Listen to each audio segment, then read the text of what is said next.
नमस्कार, अरुणाचल समाचार में आपका स्वागत है। मैं हूं मॉर्गन बागरा। आइए बुलेटिन में सबसे पहले देखते हैं मुख्य समाचार।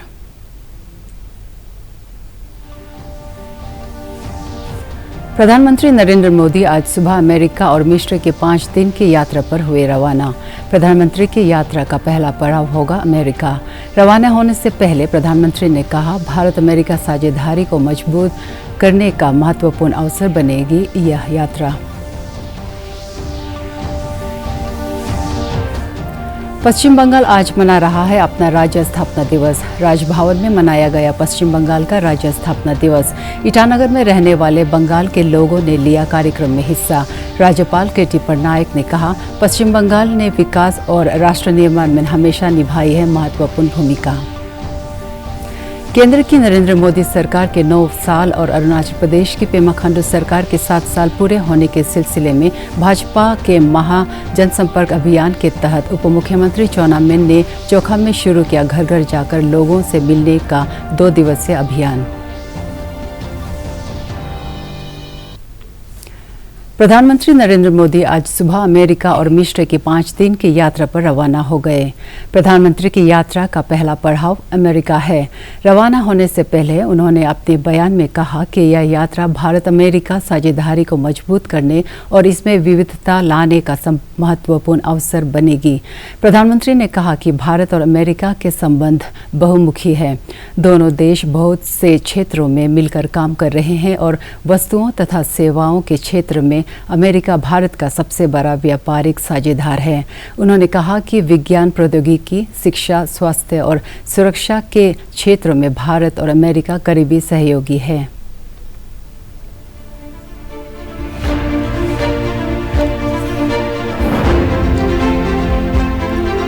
प्रधानमंत्री नरेंद्र मोदी अमेरिका और मिस्र की 5 दिन की यात्रा पर रवाना हुए। प्रधानमंत्री की यात्रा का पहला पड़ाव अमेरिका है। रवाना होने से पहले उन्होंने अपने बयान में कहा कि ये यात्रा भारत अमेरिका साझेदारी को मजबूत करने और इसमें विविधता लाने का महत्वपूर्ण अवसर बनेगी। प्रधानमंत्री ने कहा कि भारत और अमेरिका के संबंध बहुमुखी हैं। दोनों देश बहुत से क्षेत्रों में मिलकर काम कर रहे हैं और वस्तुओं तथा सेवाओं के क्षेत्र में अमेरिका भारत का सबसे बड़ा व्यापारिक साझेदार है। उन्होंने कहा कि विज्ञान, प्रौद्योगिकी, शिक्षा, स्वास्थ्य और सुरक्षा के क्षेत्रों में भारत और अमेरिका करीबी सहयोगी हैं। प्रधानमंत्री ने कहा कि रक्षा संबंधी उद्योगों में सहयोग, अंतरिक्ष, दूरसंचार, क्वांटम, कृत्रिम मेधा और जैव प्रौद्योगिकी के क्षेत्रों में महत्वपूर्ण और उभरती प्रौद्योगिकी के संबंध में कई पहल से दोनों देशों का आपसी सहयोग व्यापक हुआ है और इसमें नए आयाम जुड़े हैं। प्रधानमंत्री मोदी ने ये भी कहा कि दोनों देश मुक्त, खुले और समावेशी हिंद प्रशांत क्षेत्र के संबंध में सहयोग के लिए आगे साझा दृष्टिकोण के संबंध में मिलकर काम कर रहे हैं। अपनी यात्रा का विवरण देते हुए प्रधानमंत्री ने कहा कि उन्हें राष्ट्रपति बाइडेन और अन्य वरिष्ठ अमेरिकी नेताओं के साथ बातचीत से द्विपक्षीय सहयोग के साथ साथ G20, क्वाड और IPEF जैसे बहुपक्षीय मंचों पर भी सहयोग बढ़ाने का अवसर मिलेगा। प्रधानमंत्री ने कहा कि अमेरिकी कांग्रेस ने हमेशा भारत अमेरिका संबंधों को प्रगाढ़ करने के लिए मजबूत समर्थन दिया है। प्रधानमंत्री ने उम्मीद जताई कि उनकी अमेरिका यात्रा से लोकतंत्र, विविधता और स्वतंत्रता के मूल्यों पर आधारित दोनों देशों के संबंधों को सुदृढ़ करने का अवसर मिलेगा। पश्चिम बंगाल आज अपना राज्य स्थापना दिवस मना रहा है। अरुणाचल प्रदेश के राज्यपाल के.टी. पटनायक ने पश्चिम बंगाल के राज्य स्थापना दिवस पर राज्य के लोगों को बधाई दी है। हाल ही में केंद्र सरकार ने एक भारत श्रेष्ठ भारत की भावना को बढ़ावा देने के लिए यह निर्णय लिया कि सभी राज्य केवल अपना नहीं बल्कि अन्य राज्यों का स्थापना दिवस भी मनाएंगे। इसी के तहत आज राजभवन ईटानगर में पश्चिम बंगाल का स्थापना दिवस मनाया गया। इस अवसर पर राज्यपाल के.टी. पटनायक, राज्य की प्रथम महिला अनघा पटनायक और अरुणाचल में रहने वाले पश्चिम बंगाल के लोगों ने बड़ी संख्या में हिस्सा लिया। अपने संबोधन में राज्यपाल ने कहा, फाइन आर्ट्स, टेक्सटाइल्स और पारंपरिक खान पान के मामले में पश्चिम बंगाल आधुनिकीकरण का दूत रहा है। उन्होंने कहा कि बंगाल ने विकास और राष्ट्र निर्माण में हमेशा महत्वपूर्ण भूमिका निभाई है। इस अवसर पर राज्यपाल ने राजा राम मोहन रॉय, ईश्वर चंद्र विद्यासागर और स्वामी विवेकानंद जैसे सामाजिक एवं सांस्कृतिक सुधारकों, रविंद्रनाथ टैगोर, काजी नजरुल इस्लाम और सत्यजीत रे जैसे सांस्कृतिक व्यक्तित्व और सुभाष चंद्र बोस एवं डॉक्टर श्यामा प्रसाद मुखर्जी जैसे स्वतंत्रता सेनानियों के योगदान की भी याद किया।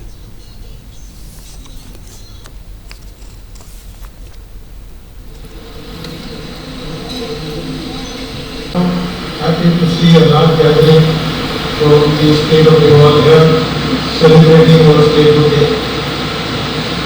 This has been an initiative of our Honorable Prime Minister with an aim to integrate the country and also to build an interstate bondage.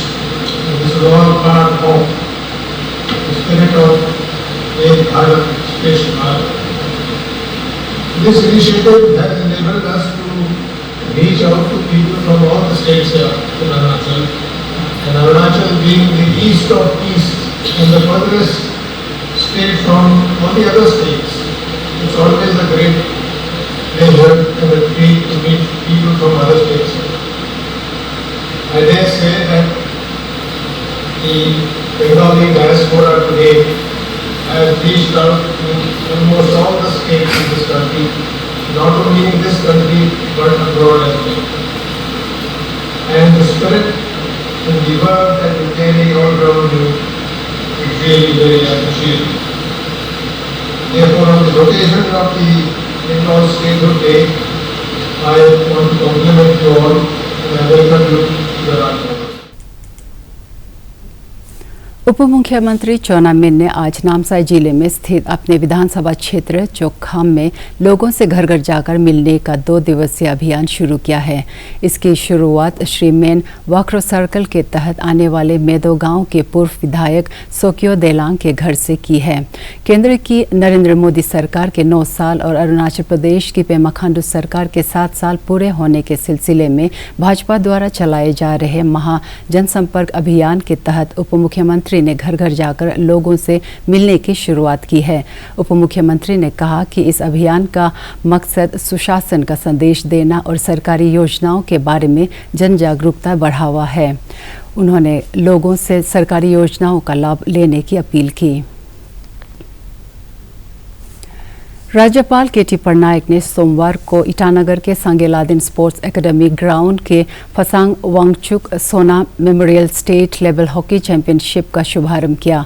Hockey Arunachal द्वारा आयोजित किए जा रहे इस पहले राष्ट्रीय स्तरीय हॉकी टूर्नामेंट में कुल 11 जिलों के टीमें हिस्सा ले रही है, जिनमें लेपरादा, वेस्ट सियांग, सियांग, पापुमपारे, पाके केसांग, लोअर सुबनसिरी, कुरुंकुमे, कामले, कराडाडे और ईटानगर राजधानी क्षेत्र शामिल हैं। राज्यपाल ने टूर्नामेंट के उद्घाटन के अवसर पर खिलाड़ियों और हॉकी अरुणाचल के पदाधिकारियों से राज्य की हॉकी टीम को देश के एक मजबूत टीम के तौर पर विकसित करने की अपील की। और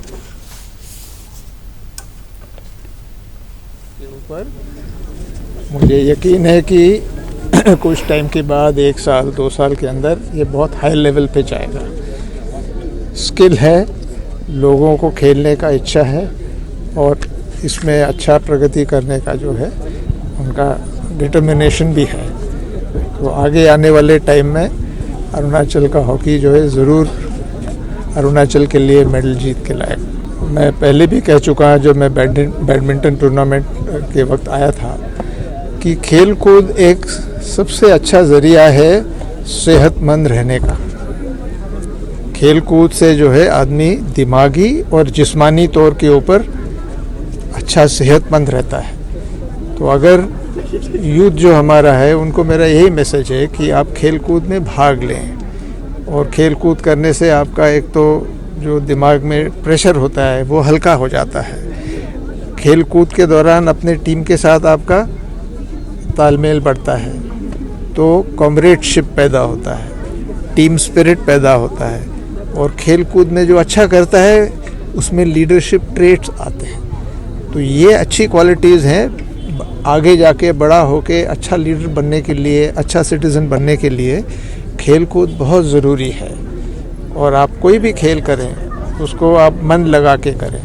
और यूथ को चाहिए कि उनकी जो एनर्जी है ना, यूथ में बहुत एनर्जी होता है, वो कुछ भी कर सकता है, तो उसको उधर ना लगा के खेल कूद में लगा। तो यूथ हमारा इतना ज़्यादा चीज़ों में आजकल उलझ के बैठा हुआ है, तो sports is one of the biggest medium to channelize the youth energy.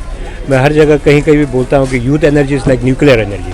आप उसको सही ढंग से यूज़ करोगे तो आप एनर्जी प्रोड्यूस कर सकते हो, उससे बहुत सारा डेवलपमेंटल काम हो।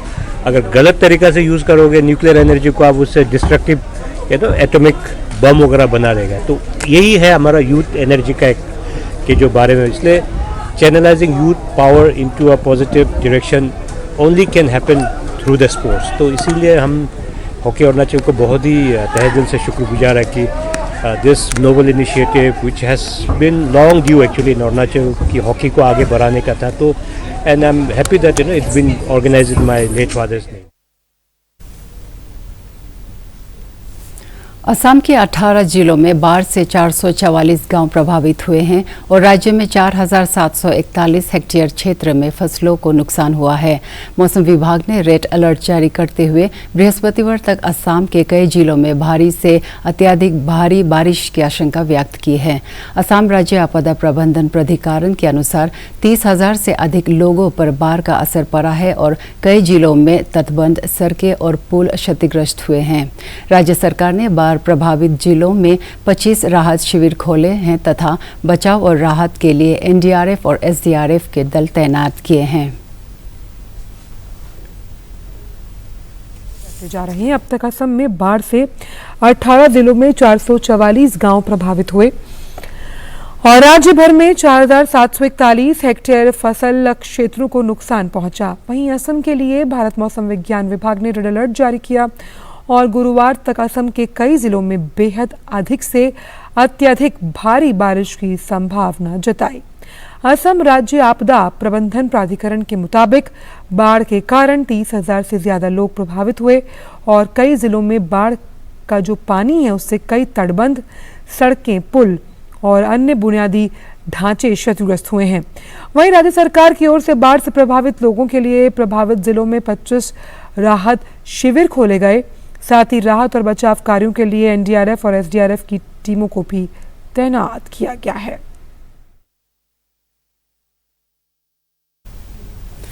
आत्मनिर्भर कृषि योजना के तहत चांगलांग जिले के केंखू गांव में स्थानीय विधायक और अरुणाचल प्रदेश विधानसभा के उपाध्यक्ष तेसाम पोंगते ने केंखू गांव के किसानों को 20 पावर टिलर मशीन ने वितरित की। इस मौके पर श्री पोंगते ने कहा कि पावर टिलर मशीनों से खेती के तौर तरीकों में आधुनिकता आएगी और इसका लाभ किसानों की आमदनी में भी होगा।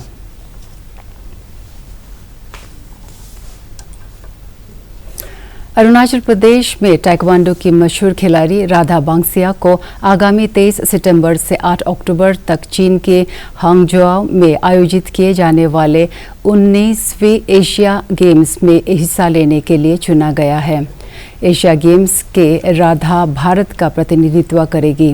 राधा के अलावा रिक्पी न्योदू को भी एशियन गेम्स के लिए स्टैंड बाय खिलाड़ी के तौर पर चुना गया है। गुजरात में आयोजित चैंपियनशिप में दोनों खिलाड़ियों का चयन किया गया।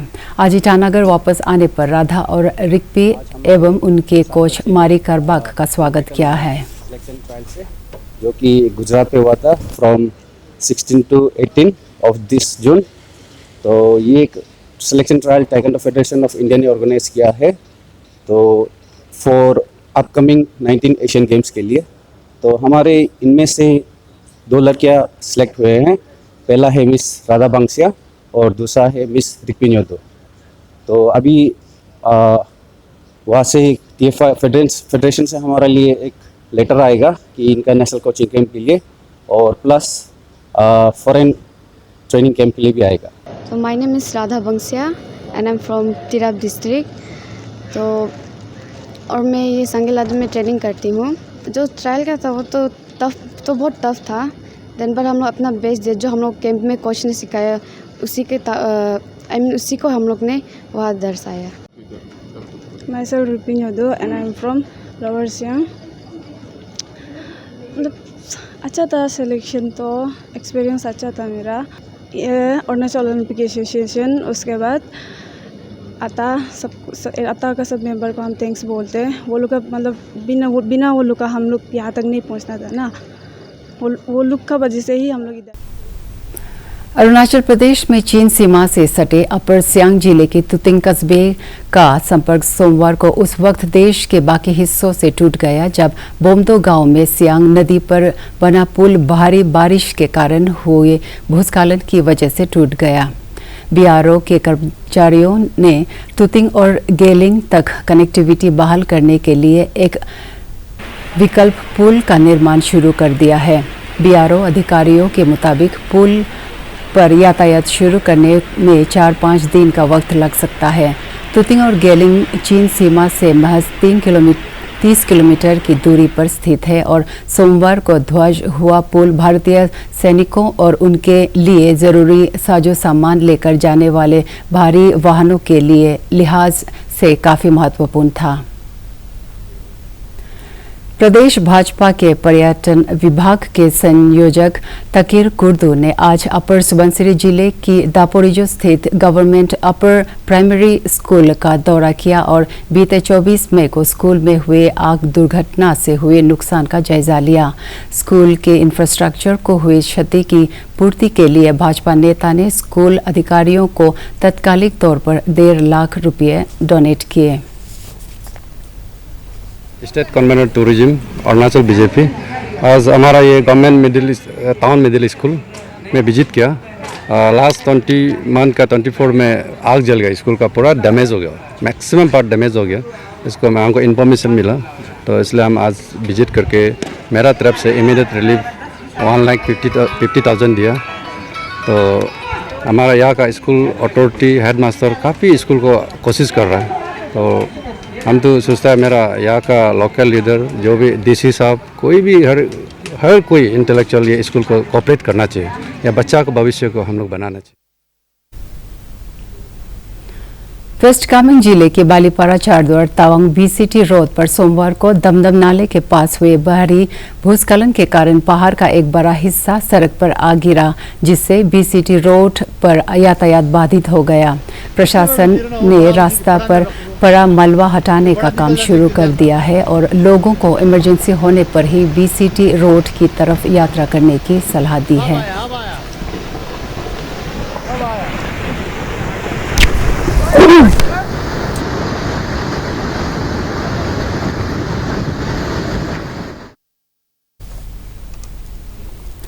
केंद्रीय स्वास्थ्य और परिवार कल्याण मंत्री डॉक्टर मनसुख मंडाविया ने देश भर में भीषण गर्मी और लू से निपटने के लिए लोक स्वास्थ्य संबंधित तैयारियों की समीक्षा के लिए आज एक उच्च स्तरीय बैठक की अध्यक्षता की।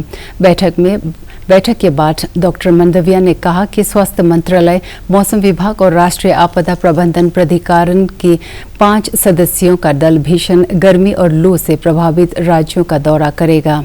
उन्होंने कहा कि ओडिशा, छत्तीसगढ़, पश्चिम बंगाल, तेलंगाना, बिहार और झारखंड अभी भीषण गर्मी और लू का सामना कर रहे हैं।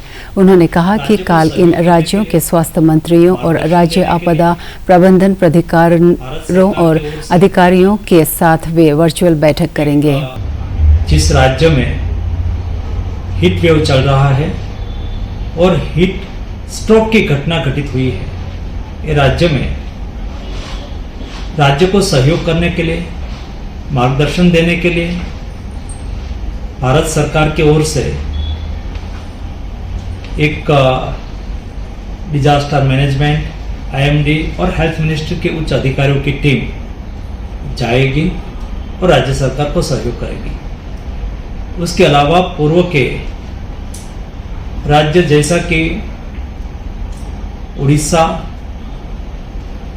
छत्तीसगढ़, वेस्ट बंगाल, तेलंगाना, बिहार, झारखंड जैसे स्टेट में अभी हीट वेव चालू है और चालू रहने की संभावना है। ऐसे स्टेट के साथ में कल सभी स्टेट के डिजास्टर मैनेजमेंट के साथ जुड़े हुए ऑफिसर्स, मिनिस्टर्स के साथ भी वीसी करके बातचीत करूंगा ताकि हीट वेव के सामने हम असरकारक एक्शन ले सकें और हीट स्ट्रोक से किसी का मृत्यु न हो, उसके लिए तैयारी अच्छी तरह से हो सके। अरुणाचल समाचार के आज के अंक में इतना ही। हम कल फिर हाजिर होंगे अरुणाचल और देश दुनिया की खबरों के साथ। चलते चलते आपको बता दें कि आप अरुणाचल समाचार हमारे YouTube channel DD news Arunachal पर भी देख सकते हैं। देखते रहिए अरुण प्रभा। नमस्कार।